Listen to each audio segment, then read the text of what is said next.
Hello guys, இன்றைக்கி நம்ம இது பூந்தொட்டியாக உட்காரலாம். வேணா காஃபி கப்பாகவே இருக்கலாம்.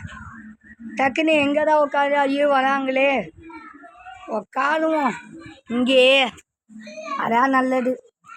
வேணா பாலாமா வரலாமா, கொஞ்சம் பாட்டு வண்ணானி போகலாமா? யாருமே இல்லை, பாலை உக்காணலாம். அப்பா நான் மட்டும் தான் இங்கே இருக்கேன். குளிச்சது பாட்டானா?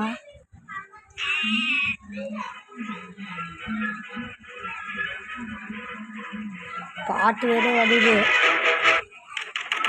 அதுதான்டா. ஐயோ எவன்டா நீனு? சரி போங்கடா.